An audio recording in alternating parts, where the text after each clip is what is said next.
우리 요한이서 보시겠습니다. 요한이서 1장 9절 말씀 보시겠습니다. 다 같이 읽겠습니다. 시작. 지나쳐 그리스도의 교훈 안에 거하지 아니하는 자는 다 하나님을 모시지 못하되 교훈 안에 거하는 그 사람은 아버지와 아들을 모시느니라. 아멘. 제가 교리학교 딱딱한 학교라 유머를 하고 시작한다고 했잖아요. 유머를 하고 시작하겠습니다. 제가 좀 웃기지 않는 내용이라도 웃어주셔야 제가 힘이 납니다. 웃을 준비를 하셔야 돼요. 벌써 막 웃으시려고 하면 안 됩니다. 들으신 다음에 웃으셔야 되는데, 이제 어느 연못에서 물뱀이 헤엄치고 가고 있었답니다. 네, 연못 여기저기에 개구리들이 놀고 있었더래요. 연못인데. 왠지 모르게 개구리들이 많이 있었대요. 근데 참 놀랍게도 개구리들이 모두 벌거벗고 있더래요. 개구리가 옷을 입나요? 일단 벌거벗고 있더래요. 물뱀이 연못의 맞은편에 도달해 보니까 바위에 개구리 한 마리가 앉아 있는데, 이상하게 이 개구리만큼은 옷을 입고 있는데 팬티를 입고 있는 거예요. 모든 개구리들이 옷을 벗고 그 연못에서 막 첨벙첨벙, 오직 한 마리의 개구리만 팬티를 입고 있어요. 물뱀은 은근히 화가 나서 개구리에게 물었답니다. 임마, 너는 뭔데 너만 팬티 입고 있어? 팬티 입은 개구리는 수줍은 듯이 대답했답니다. 저요? 저는 때밀이인데요? 그랬답니다. 안 웃으시는 분도 있으시네요. 이게 조금 벌거벗었다는 얘기 때문에 이건 삭제할까 하다가 했는데, 그래도 재밌습니까? 예. 오늘 딱딱한 거를 이제 이것 때문에 이거 하나 가지고 다 용서하시기 바랍니다. 근데 또 잠깐만 더 있는데, 이게 이제 아재 개그예요. 자, 왜 웃어를 영어로 하면은 뭐라고 그럴까요? 왜 웃어를 영어로 하면 뭐라고 할까요? 와이키키. 와이키키. 왜 키키 하느냐? 와이키키. 합니다. 자, 또 하나. 용이 하늘로 올라간다를 네 글자라면은, 용이 하늘로 올라간다를 네 글자라면 올라가용. 합니다. 네. 자, 용이 막 이제 놀라요. 용이 놀르면은 두 글자로 못 하는지 아세요? 용이 놀랐다. 띠용 한답니다. 이게 좀 수준이 높은가요? 이거는 좀 쉬운 것 같아요. 폐차장 주인이 즐겨 마시는 차가 있대요. 폐차장 주인이 즐겨 마시는 차, 무슨 차? 구기자차랍니다. 구기고 또 구기자. 폐차장, 차를 막 구기잖아요. 사정없이 구기잖아요. 무슨 차 좋아한다고요? 구기자차. 또 한 가지. 이게 다 아재 개그예요. 이런 게 뭐가 웃길까? 그런데 용서하시고 좀 들으세요. 뭐냐면은, 과학자는 빨래를 하고 물기를 없앨 때 어떻게 할까? 과학자가 빨래를 하고 물기를 짤 때는 뭐 어떻게 할까요? 꽉 짜. 이렇게 짠답니다. 과학자는 꽉 짜. 이건 좀 어려울 것 같아요. 기름과 청바지를 합하면 기름은 오일이거든요. 청바지는 뭘까요? 기름과 청바지를 합하면 오일 오일과 앤드 그리고 진 이렇게 된답니다. 오일 앤드 진, 오일 엔진. 생각이 안 나면 집에 가서 생각하시고, 또 이해가 안 되면 이번 주 내내 한번 생각하시고, 제가 다음 주에 다시 설명해 드릴게요. 마지막, 사람이 철이 드는 방법이 있다. 사람이 철이 드는 방법. 어떻게 하면 사람이 철이 들까요? 어떻게 하면 사람이 철이 들까요? 어떻게 하면 되냐면, 버스 카드를 2번 찍으면 된답니다. 왜냐하면 2번 찍으면 어떤 말이 나오기 때문에 이미 철이 되었습니다. 내가 나오기 때문에. 아재 개그에 억지로 막 째가내가지고 웃기는데요. 예, 아이고, 일단 이렇게 해서 한번 또 오늘 웃었는데요. 자, 오늘 내용을 봅니다. 오늘 교리학교 우리가 2문에서 3문으로 가는데, 2문의 내용이 무엇이었냐면, 여러분 유인물을 보시면 제2문 보라 색깔을 읽지 않습니까? 제2문의 내용이 무엇이었냐면, 두 번째 질문이 무엇이었냐면, 하나님께서 무슨 규칙을 우리에게 주시어 어떻게 자기를 영화롭게 하고 즐거워할 것인가? 첫 번째 질문이 어떻게 하나님을 영화롭게 하고 즐거울 것인가가 첫 번째 질문이었는데, 오늘 두 번째는 그렇다면 무엇을 기준으로 그렇게 해야 되는가? 오직 유일한 규칙, 유일한 기준은 뭐라고 그랬어요? 하나님의 말씀이라고 그랬어요. 자, 답이 뭐냐? 답이 이렇게 되어 있습니다. 신구약 성경에 기재된 하나님의 말씀은 어떻게 우리가 그를 영화롭게 하고 즐거워할 것인지를 지시하는 유일한 규칙입니다. 하나님의 즐겁게 하고 영화롭게 할 수 있는 유일한 규칙은 어디예요? 어디에 다 기록되어 있어요? 하나님의 말씀.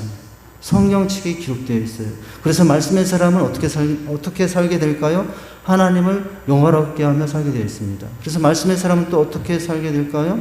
영화롭게 할 뿐만 아니라 하나님을 즐거워하는 삶을 살게 됩니다. 이것이 또, 자, 그 말씀의 중요성이에요. 그래서 이 말씀이 성경이 하나님의 말씀인 이유를 우리가 봤는데, 첫 번째는 성경의 영감성, 두 번째는 성경의 예언의 성취성 때문에, 그리고 세 번째는 성경의 통일성 때문이라고 그랬어요. 우리가 오늘 본 내용은 성경의 통일성 때문에, 이것 때문에 성경은 뭐라고 할 수 있냐면 하나님의 말씀이라고 할 수 있거든요.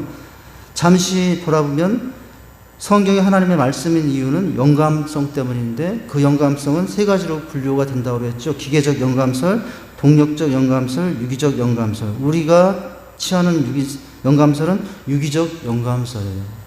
예, 성경의 기자들을 잠재워 놓고 너 내가 지금부터 하는 말 그대로 받았어. 이게 기계적 영감설이 아니고, 예, 기계적 영감설이 아니고, 바울이 이제 신약 성경 13권을 썼다면 바울의 기질과 상황과 형편들을 그대로 두시면서 바울로 하여금 감동하여 편지를 쓰게 하시고, 그것이 결국 하나님의 말씀이 되게 하셨다는 것. 이것이 뭐예요? 유기적 영감설이에요. 그래서 성경은 누가 쓴 거예요? 바울이 썼지만 사실은 그 뒤에 계신 하나님이 기록하신 거죠. 그래서 성경은 우리가 하나님의 말씀인 이유예요. 두 번째는 성경의 예언성 때문에 그랬죠. 예언의 성취성 때문이라고 그랬죠. 예수님의 모든 일생 태어나고 순환당하시고 부활하여 십자가에 잡히시기까지 그 모든 내용이 구약에 기록되어 있고 신약에 곳곳에 그대로 이루어지는 것을 봤어요. 그래서 성경은 뭐라고요? 하나님의 유일한 말씀이라고. 자, 오늘 본 내용은 이제 세 번째예요. 성경이 어떻게 하여 하나님의 유일한 말씀이냐? 통일성 때문인데, 자, 첫 문장 보시면 몇 명? 42여 명의 기록자에 의해서 몇 년 동안? 1600년 동안 기록된 성경이 마치 무슨 사람이 쓴 것처럼, 한 사람이 쓴 것처럼 무엇을 가지고 있기 때문에? 통일성을 가지고 있기 때문에 성경 66권은 뭐라고요? 하나님의 말씀이 되는 거예요. 동그라미 1번은 성경이 몇 권이냐면 성경 66권이죠. 그래서 구약은 39권, 신약은 27권. 여러분 이거 우리 언젠가 했잖아요. 성경이 몇 권입니까? 우리 구구단 하면 기억할 수 있다라고 했잖아요. 3구 뭡니까? 구구단. 3구? 너무 잘하시네요. 그러니까 3구는 뭐냐면 신약. 27은? 3구는 구약. 그리고 27은 신약. 그래서 더하면 66권. 이렇게 나온다고. 우리가 뭐 그렇게 하더라고요. 많이. 기억할 때. 이렇게 기억하면 돼요. 66권인데, 그런데 동그라미 두 번째, 이 66권의 중심 인물이 누구냐는 거예요. 예수 그리스도예요. 그래서 성경 66권 중에 구약은 어떤 예수, 신약은 어떤 예수를 기록한 거예요? 구약은 오실 예수를 기록한 것이고, 신약은 오신 예수를 기억한 것이에요. 그래서 성경 66권의 중심 인물은 누구예요? 물론 성부, 성자, 성령 하나님이지만 우리가 주도적으로 중심 인물로 누구를 기록한 내용으로 성경을 이해하면 되냐면 예수, 그냥 예수가 아니라 예수 그리스도를 기록한 것으로 보면 됩니다. 네. 자, 그런데 동그라미 세 번째 보면 저자와 언어를 보면은 몇 년 동안 1600여 년 동안 무슨 언어로 기억? 세 가지 언어로.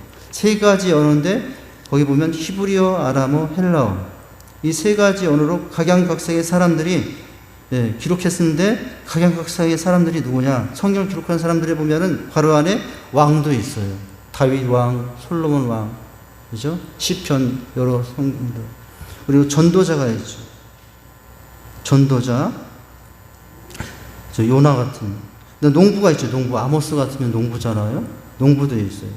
왕도 있고 선지자도 있고 전도자도 있고 농부도 있고 어부도 있죠. 베드로 전후서 베드로 어부잖아요. 학자도 있어요. 의사도 있어요. 의사. 세리도 있어요. 세리 마태. 마태복음을 누가 썼어요? 세리 마태가 썼죠. 학자 등이 있어요. 이렇게 1600여 년 동안 세 가지 언어로 몇 명? 40명의 사람들이 각양각색의 직업을 가진 사람들이 해서 기록이 되는데 놀랍게도 몇 사람이 쓴 것처럼 기록되어 있다고요? 한 사람이 쓴 것처럼 기록되어 있어서 성경은 하나님의 말씀이 증거가 된다는 거예요. 자, 동그라미 네 번째. 각 시대에 걸쳐서 다양한 문화의 배경에서 살던 몇 명의 사람들에 의해서 40명의 사람들에 의해서 몇 년 동안 1600여 년 동안 기록된 성경이 무엇을 이룬다는 것? 통일성을 이룬다는 것은 배후에서 뒤에서 역사하시는 분이 계심을 입증합니다. 그분이 바로 누구시죠? 하나님이셔요. 성경의 저자는 인간적인 기준으로 말하면 40년 동안 1600년 동안 그 40명의 사람들이 1600 동안에 각각의 상황대로 기록했지만 마치 몇 사람이 기록한 것처럼 한 사람이 기록한 것처럼 창세기부터 요한계시록까지 맞지 않은 구절이 없고 틀린 구절이 없다라는 거예요. 그래서 성경은 무엇이 되는 거예요? 유일한 규칙이 돼요. 무엇을 할 수 있는 유일한 규칙? 어떻게 하나님을 영화롭게 할 수 있는가의 유일한 규칙? 그리고 어떻게 무엇을 통해서 하나님을 즐겁게 하실 것인가에 대한 규칙이 여기에 다 있습니다. 자, 이제 오늘은 이제 2문이 끝났어요. 2문이 끝나고 세 번째. 자, 107개의 질문 중에 이제 세 번째 질문으로 들어가는데, 자, 웨스트민스터 소요리 문답 세 번째 질문. 여러분, 이 질문이 누구에게 한 거예요? 어린 주일학교 학생들에게 했던 질문이에요. 근데 오늘 우리도 이 질문을 가지고 이제 나누는 것이거든요. 자, 제 3문 보라색을 한번 같이 읽어볼까요? 시작. 성경이 근본적으로 가장 중요하게 가르치는 것은 무엇입니까? 한마디로 말하면 신앙생활이에요. 두 가지. 신앙과 생활에 대해서 가르치고 있어요. 한마디로 말하면 성경이 근본적으로 가장 중요하게 가르치는 것은 여기 답도 나와 있는데 이 답을 두 단어로 한다면 신앙, 생활. 신앙만 기록하지 않고 생활까지 기록. 생활만 기록하지 않고 신앙을 기록한 것이 성경이에요. 그래서 건강한 성도는 어떤 사람이냐면 신앙도 있고 생활도 있는 사람이 건강한 성도예요. 신앙은 있는데 생활이 없다. 여러분 어때요? 신앙인데 생활이 없다. 참 문제가 되죠. 빈 껍데기 신앙이 되죠. 그런데 반대예요. 신앙이 있는데 생활이 없다. 반대로 생활이 있는데 신앙이 없다. 그러면 그 사람은 불신자와 같은 거예요, 사실은. 이 두 가지가 다 있어야 돼요. 자, 오늘 이 제 3문에 요약을 한다면은 성경이 근본적으로 가장 중요하게 가르치는 것은 두 가지인데 신앙생활, 조금 따라서 말하면 신앙과 생활에 대해서 가르치고 있습니다. 여러분, 나에게도 신앙이 있어야 되고 나에게도 신앙뿐만 아니라 그 신앙에 따른 무엇이 있어야 됩니까? 생활이 있어야 되거든요. 그런데 많은 현대 교인들이 신앙이 있는데 생활이 없어가지고 교회가 욕먹고 예수님 욕까지 먹고 뭐 그렇게 하는 것은 이제 이 두 가지가 불균형하기 때문에 그렇거든요. 자, 이제 보시겠습니다. 답이 어떻게 되어 있어요? 답. 성경이 근본적으로 가장 중요하게 가르치는 것은 사람이 하나님에 대해서 무엇을 믿어야 하는가. 이게 뭐예요? 신앙이에요. 무엇을 믿어야 하는가와 신앙. 뒷부분, 그리고 하나님께서 사람에게 요구하시는 본분. 이게 생활이거든요. 이 두 가지. 하나님께서 누구에게? 사람에게 요구하는 본분이 무엇인가를 가르치고 있어요. 자, 그 다음 문장 보시면 인생의 제일 목적은 하나님께 무엇을 돌리고? 영광을 돌리고 그분으로 인해 영원토록 무엇하는 것이며 즐거워하는 것이며 이런 삶을 이루기 위한 유일한 규칙으로서 우리에게 주어진 것은 오직 무엇임을 성경임을 유일한 규칙이 무엇임을 1, 2문을 통해서 배웠어요. 오직 유일한 규칙은 성경임을 우리는 지난 제1문과 제2문을 통해서 배웠어요. 자, 이제 오늘서부터 3문이 되는데 문장을 보시면 어떻습니까? 이제 제3문에서는 하나님을 믿는 자로서 하나님께서 주신 유일한 규범인, 유일한 기준인, 유일한 기준이고 규범이고 규칙인 성경이 과연 우리에게 무엇을 가르쳐 주는가에 대해서 배울 거예요. 무엇을 가르쳐 준다고? 신앙생활에 대해서 가르친다고요. 신앙과 생활에 대해서 가르친다고요. 소유로 문답의 성경이 우리에게 가장 중요히 가르치는 것은 무엇입니까? 라고 한 이 세 번째 질문은 그런데 아주 중요한데요. 이 3문의 신앙과 생활은 나머지 모든 소유의 문답의 기본 윤곽을 보여주고 있다는 거예요. 이게 무슨 얘기냐? 제 3문의 신앙과 생활에 대한 이 두 가지는 앞으로 제 3부부터 보게 될 107문까지의 내용을 분류를 해주고 있다는 거예요. 어떻게 해요? 제 3부부터 38문까지는 신앙에 대해서. 자, 제 3부부터 38까지는 성경이 말하고 있는 우리가 하나님 어떻게 믿을 것인가. 이 신앙이죠. 믿을까에 대한 요약이고, 그리고 39문부터 107까지는 즉 여기에는 율법, 은혜의 방편, 기도가 나오는데 여기까지는 하나님이 사람에게 요구하신 본분, 생활이 무엇인가를 요약해주고 있다라는 거예요. 오늘 이 3문에서 이제 우리가 정리하게 되는 신앙 생활이 앞으로 제 4문에서 3문부터 107문까지의 보여질 내용의 요약을 여기서 3문에서 하고 있다는 거죠. 그것을 이해하고 이제 오늘 내용으로 들어갑니다. 저 문장을 보시죠. 즉 소율의 문답은 우리의 신앙, 누구를 믿는가, 신앙과 생활, 어떻게 사는가에 대한 성경적 요약이라고 할 수가 있어요. 자, 그렇다면은, 자, 1번, 자, 무엇을 믿어야 되는가에 대해서 말하고 있어요. 무엇을 믿어야 되는가. 그리고 누구에 대해서, 하나님에 대해서 믿어야 할 것에 대해서 말하고 있는데, 이게 신앙이라고요. 자, 첫 문장 보면, 우리는 바른 교훈이 있어야 제대로 믿을 수 있습니다. 요한일서 1장 9절에 이렇게 말씀했잖아요. 지나쳐 그리스도의 교훈 안에 거하지 아니하는 자는 다 하나님을 모시지 못하되 교훈 안에 거하는 그 사람은 아버지와 아들을 모시느니라 라고 했죠. 모신다는 단어. 여러분 하나님을 잘 모시고 싶지 않아요? 여기 모신다는 단어가 나오잖아요. 우리가 누구에게 이 단어를 씁니까? 부모님에게. 어떻게 하면 불효자식이 되지 않고 부모의 마음을 헤아리고 부모를 잘 모실까? 자식들이라면 한 번쯤은 그래도 생각하고 있잖아요. 그런데 우리는 육신의 부모님도 그렇게 모시려고 하는데 우리 영원한 아버지신, 영혼의 아버지신 하나님을 또 잘 모셔야 되지 않겠어요? 그죠? 자, 근데 그렇게 되려면 신앙이 무엇인지, 믿음이 무엇인지를 알아야 되겠죠? 자, 또한 두 번째, 자, 우리는 바른 지식이 있어야 올바른 예배를 드릴 수 있어요. 요한복음 4장 22절 말씀에 너희는 알지 못하는 것을 예배하고 우리는 아는 것을 예배하노니 이는 구원이 유대인에게서 남이라 라고 말씀하고 있죠. 여러분 이 말씀은 아주 유명한 구절이 연관되어 있는 구절이에요. 예배하는 자는 영과 진리로 예배할지니라. 이 말씀 바로 앞에 이 부분이 나와 있어요. 요한복음 4장에 보니까요, 어떻게 되어 있냐면, 이렇게 되어 있거든요. 자, 이 말씀 나오고 그 뒤에 어떤 말씀이 이어지냐면은, 하나님께 참되게 예배하는 자는 영과 진리로 예배할 때가 오나니 곧 이때라. 아버지께서는 자기에게 이렇게 예배하는 자들을 찾으시느니라. 하나님은 영이시니 예배하는 자가 영과 진리로 예배할지니라. 이렇게 말씀을 하고 있어요. 이 내용이 어떤 내용인가 그 설명을 보시는 거죠. 사마리아인들은 모세 오경만을 성경으로 알고 있었지만 유대인들은 구약 성경 전체를 온전히 모두 가지고 있었습니다. 그렇기 때문에 그들은 더 나은 예배를 드릴 수가 있었어요. 우리는 성경을 통해서 배울 수 없는 것들도 많이 있음을 압니다. 네. 자, 성경이 무엇을 가르치느냐고 했잖아요. 성경은 하나님의 말씀이지만 여러분 성경에 모든 게 다 나와 있지는 않아요. 하나님의 말씀이지만 다 나와 있지는 않아요. 물은 100도에 끓는다 이런 거 여러분 성경에 나와 있지는 않아요. 모든 진리가 세상의 모든 진리가 다 들어있지는 않아요. 자, 성경을 통해 배울 수 없는 것들도 많이 있어요. 많이 있으면 안 돼요. 성경은 인류의 완벽한 역사 기록을 제공하진 않아요. 성경이 역사책이기도 하고 히스토리, 그의 이야기하지만 그의 역사 히스토리가 온전하게 완전히 기록되지 않습니다. 또한 성경은 여러 과학에서 요구하는 기술 정보를 제공하지 않아요. 핵은 어떻게 만드는지, 하나님의 말씀이 완전한 책에는 그런 것도 다 나와 있어야 되는 거 아니에요? 그런데 그런 것까지 나와 있지 않아요.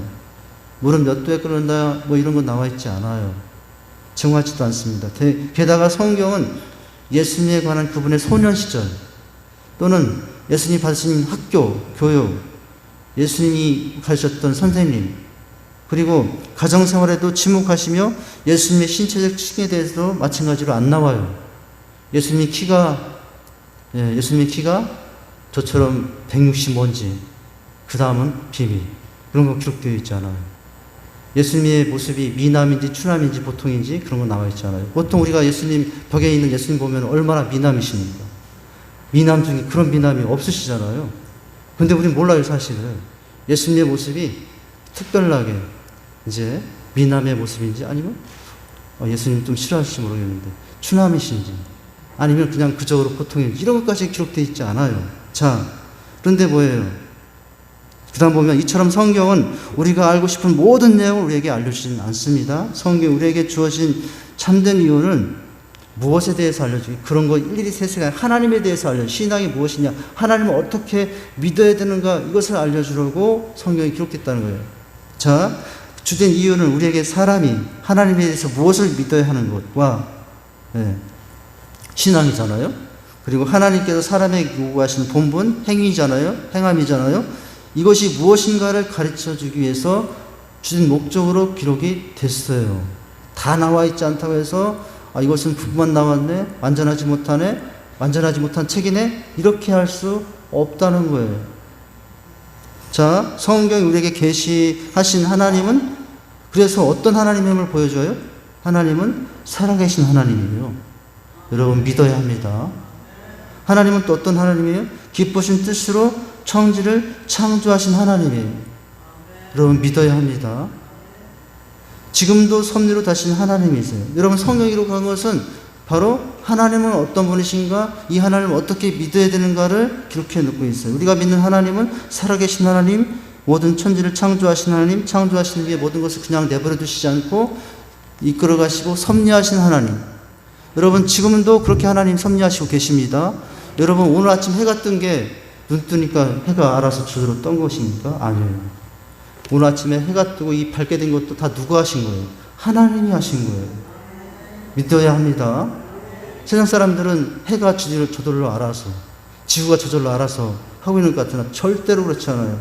여러분 지구가 이렇게 하루가 가고 해가 뜨고 달이 뜨고 봄에서 여름이 되고 여름에서 가을이 되고, 여러분 얼마나 더웠어요. 근데 참 이제 어느 때 그랬는데 이제 좀 선선해지는 가을이 왔잖아요. 여러분 이게 자연이 하는 일이니까 누가 하는 일이에요? 하나님이 하신 일이에요. 할렐루야. 성경은 바로 이런 하나님에 대해서, 예수님 키가 몇이냐, 몸무게 무엇이냐, 어느 학교 다니, 이거 기록하려고 한 것은 아니에요. 그런 것이 없어더라도 성경은 완전한 책이라 하는 거죠. 자, 이런 하나님께서 타락한 인간들을 사랑하셔서 성자 예수 그리스도께서 대속하심으로 구원을 이루시고, 무엇을 이루시고? 구원을 이루시고 당신의 백성을 삼으신 것, 이것을 기록한 게 하나님의 말씀이에요. 이러한 당신의 백성들에게 어떤 하나님께서, 성령 하나님께서 어떻게 하시고 함께 하시고, 여러분 이것을 신앙하시기 바랍니다. 신앙하시기 바랍니다. 믿고 악망하시기 바라요. 믿을 신자, 악망할 암자잖아요. 신앙. 하나님을 악망하는 것이 있어야 되잖아요. 하나님께서 함께 하시고 인도하셔서 마지막 날에 예수 그리스도께서 오셔서 인도하신 하나님의 영광의 하나님 나라에 들어가게 하실 것입니다.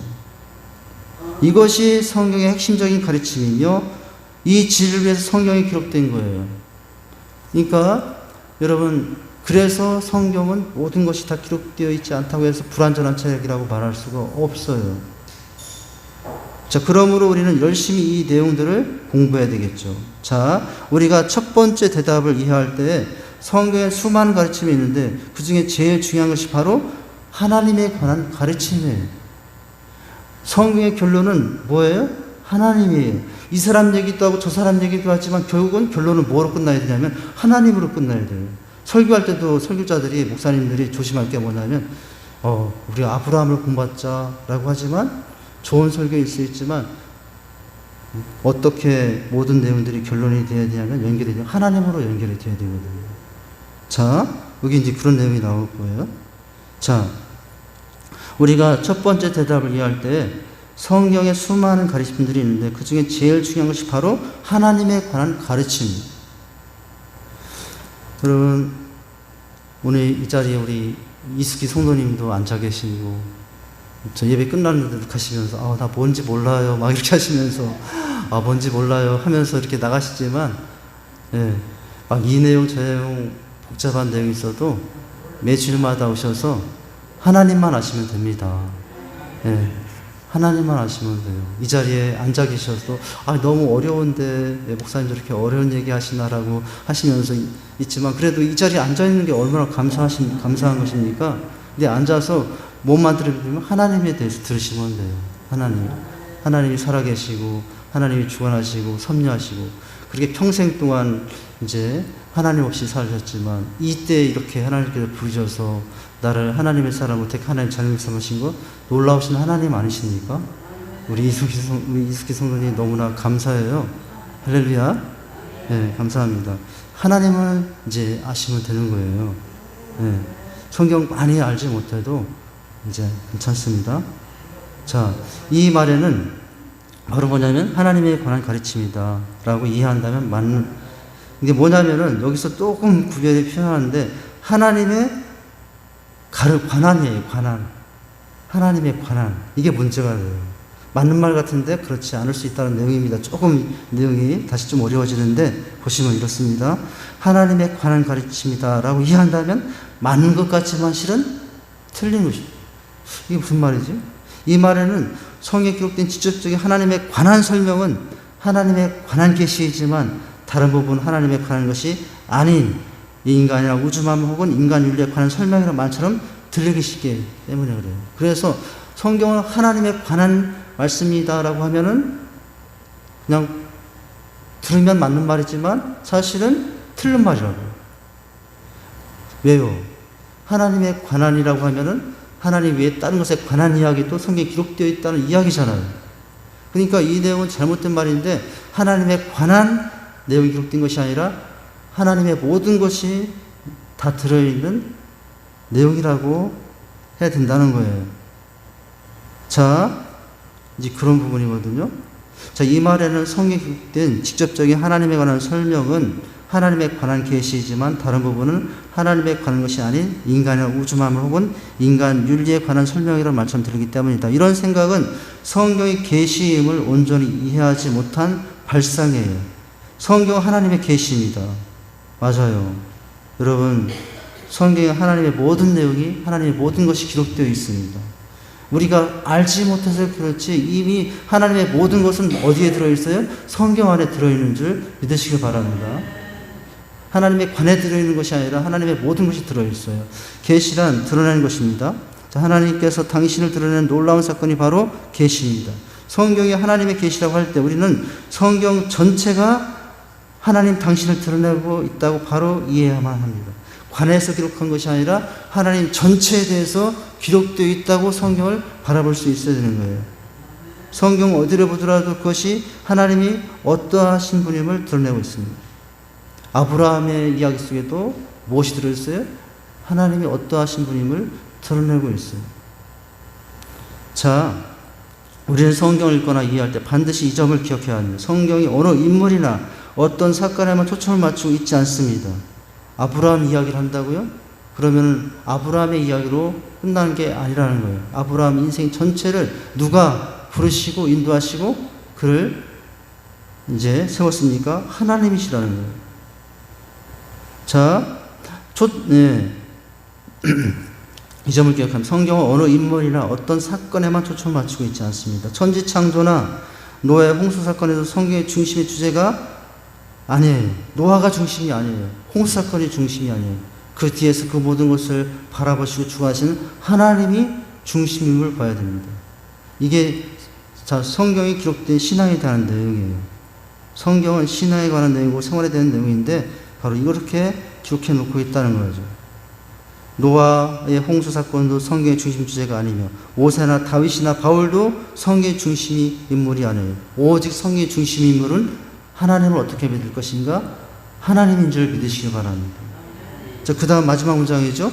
성경 오직 하나님께만 초점을 맞춰져 있습니다. 그래서 성경에 나오는 인물들은 하나님이신 예수 그리스도를 제외하고는 우리에게 본으로 주어져 있지 않아요. 사실은 성경 속의 인물들이 우리의 영웅도 아니며 성경의 기적들도 그 신기한 기적 자체를 의미하는 게 아니라고요. 예수님께서 이 땅에 병자를 고치신 것은, 예수님께서 이 땅에 오셔서 눈먼 자를 눈뜨게 하신 것은 여러분 그 기적을 보여주시기 위해서 하신 것이었을까요? 결코 그렇지 않아요. 물론 하나님 예수님께 사랑과 긍휼의 표현으로 눈먼 자 일으키시고 안전병 일으키셨지만은 그 기적 자체가 목적이 아니라는 걸 알아야 돼요. 그 기적을 통해서 무엇을 드러내고자 하는 거예요? 예수님이 하나님이심을 드러내고자 하는 것임을 우리가 늘 그렇게 이해할 수 있어야 됩니다. 할렐루야. 자, 그런데 현실 속에서 우리는 인물이나 사건 중심의 설교를 너무 많이 해요. 이 아브라함의 이야기를 하면 하나님은 한 번도 안 나와. 그럼 설교가 잘못된 거예요. 예. 모세 이야기를 하는데 하나님의 이야기가 한 번도 안 나와요. 그러면 설교가 뭔가 균형이 안 맞은 거예요. 모세가 그렇게 하기까지, 아브라함의 결혼 은혜가 임하기까지 그 뒤에서 살아계시고 주관하시고 인도하신 누구의 모습이 이야기가 되어야 됩니까? 하나님이 이야기가 되어야 돼요. 그리고 그 하나님을 믿는 모습에 대해서 하나님을 신앙하도록 성도들을 이끌 수 있어야 됩니다. 신앙에 대해서.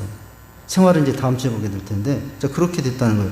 예를 들면 야곱의 이런 면은 닮아야 하고 저런 면은 버려야 한다는 식의 이해 속에서는 하나님이 이런 선과 악을 행하는 중심 인물들에게 칭찬이나 벌을 주기 위해서 가끔 나타나시는 초월적인 존재에 불과한 거예요.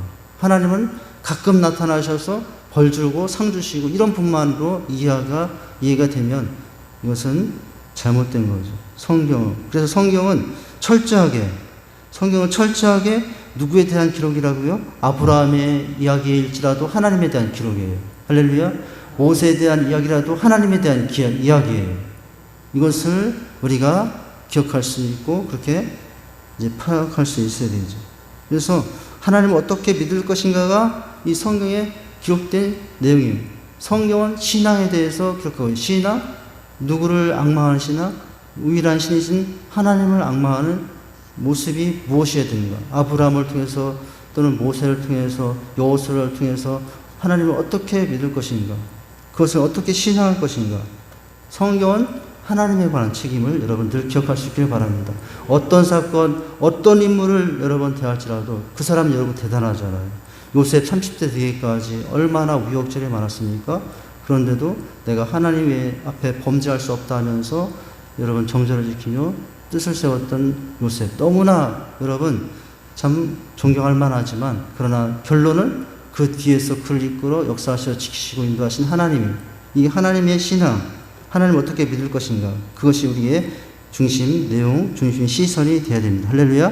그렇게 되면 성경의 위인전이나 신기한 옛날 이야기와는 별반 차이가 없게 되는 거예요. 그렇게 되면 성경은 성경 속의 인물들과 사건들을 통해서 누가 하나님의 어떠하심을 우리에게 부지런히 가르치고 있을 뿐입니다. 하나님은 얼마나 공의로우시고 사랑이 많으신가 여러분 믿어야 합니다. 하나님은 얼마나 광대하시고 신실한 분이신가 여러분 믿어야 합니다. 하나님께서 얼마나 열심히 인생들에게 사랑으로 다가오셔서 그를 하나님의 자녀답게 만드시는가 여러분 믿어야 합니다. 오늘 우리 오전에 믿어야 한다라고 그랬잖아요. 자, 이와 같은 성경들이 성경의 핵심적인 가르침이에요. 성경의 핵심이 뭐냐? 신앙에 대해서 가르치고 있어요. 하나님을 어떻게 믿을 것인가? 어떤 사건, 어떤 장면에서도 무엇을 이야기하고 있냐면 하나님을 어떻게 믿을 것인가? 어떻게 신앙생활 할 것인가?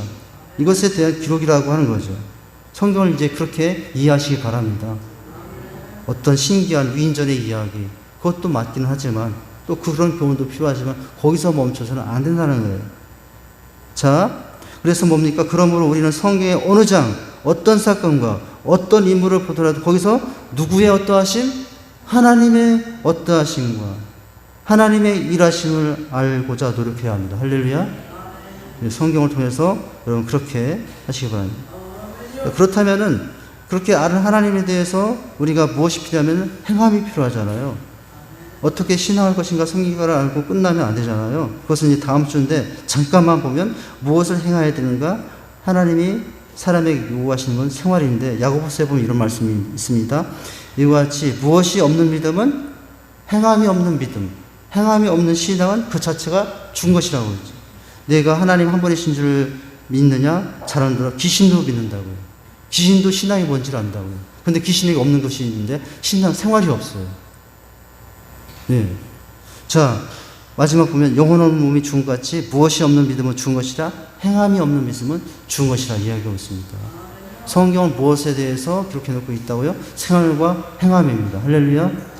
우리가 성경을 읽든지 또는 큐티하든지 간에 늘 이 두 가지를 생각한다면 큐티가 너무 풍성해질 거예요. 어떤 날이든 그 큐티가 이 두 가지를 중심으로 내가 묵상하고 그것을 찾아서 내 생활에 적용시킨다면은 큐티가 너무 풍성해질 거예요. 할렐루야. 그런 은혜가 있기를 주님의 이름 축원드립니다.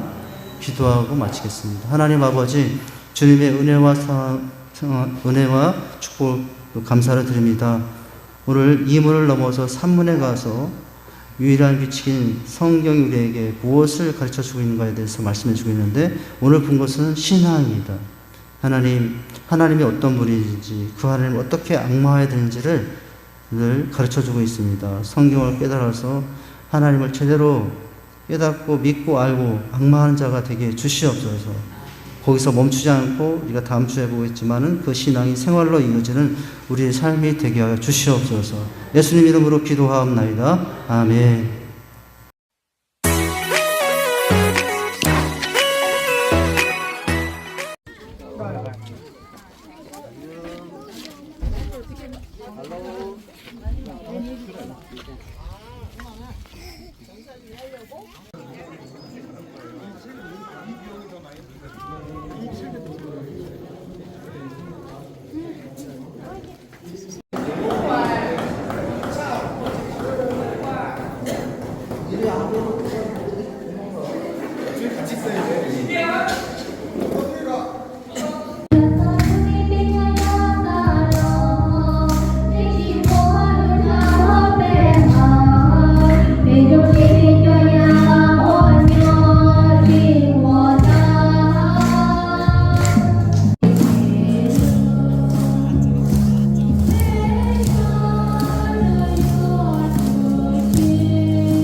토를 보러 간다고 그러네요. 여기 지금 한 대여섯 가정이 모이고 있대요. 안녕하세요. 여기도 교회인가? 여기가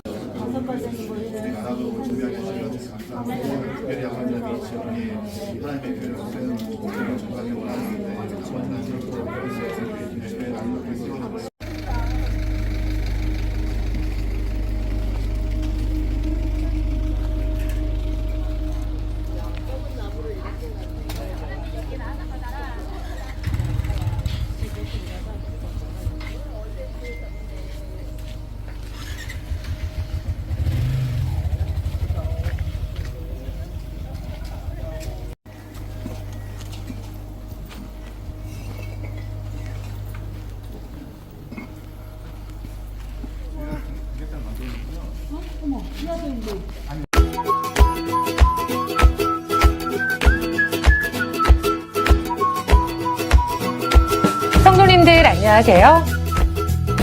행복모임 2주차입니다. 이번 주 행복모임 실행지침을 알아볼까요? 2주차 실행지침. 첫 번째, 베스트 작성서 제출. 두 번째, 베스트와 차 마시기. 세 번째, 베스트를 위해 기도하기입니다. 다시 한번 볼까요? 베스트 작성서를 주일 예배 시간에 교회에 제출합니다. 베스트를 만나 차를 마시면서 좋은 관계를 형성합니다. 소그룹 기도 방식과 개인 기도 방식으로 베스트를 위해 기도합니다. 관심과 사랑이 있으면 즐거운 행복 모임이 될 거예요. 실행 지침 열심히 하실 거죠? 다시 한번 볼까요? 2주차 실행 지침, 베스트 작성서 제출, 베스트와 차 마시기, 베스트를 위해 기도하기입니다. 여러분, 이번 주도 파이팅!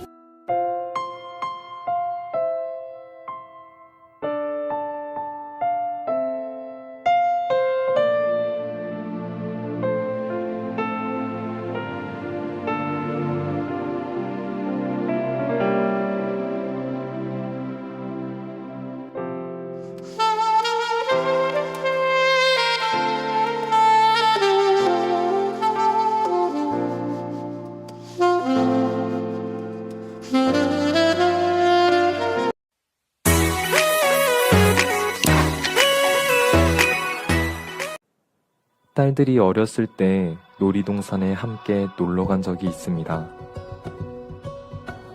당시엔 내비게이션이 없어 지도를 보며 어렵게 놀이동산을 찾아가고 있었습니다. 뒷자리에 앉아있는 두 딸은 놀이동산에 가면 뭘 타고 놀까? 뭘 사 먹으면 좋을까? 라며 마냥 즐거워했습니다. 지금 아빠가 놀이동산은 잘 찾아갈 수 있을지, 자신들이 사 먹고 싶은 것을 사줄 돈은 있는지에 대한 걱정은 전혀 하지 않았습니다. 그 모습을 보며 참 신기하다고 생각하는 순간 하나님이 깨닫게 해준 것이 있습니다. 내 믿음이 딸들의 믿음보다 작다는 것입니다. 천지를 만든 하나님을 향한 내 믿음이 길도 겨우 찾아가는 아빠를 향한 두 딸의 믿음보다 작았습니다. 딸들은 부족한 아빠를 믿는 믿음이 있었습니다. 그래서 아무 걱정 없이 마냥 기뻐할 수 있었습니다. 우리도 하나님을 향한 믿음이 있으면 항상 기뻐할 수 있습니다. 걱정은 전혀 없이 기뻐하기만 하던 딸들의 모습이 오히려 아빠를 뿌듯하고 기쁘게 했듯이 하나님을 향한 우리의 믿음은 그분을 기쁘게 합니다.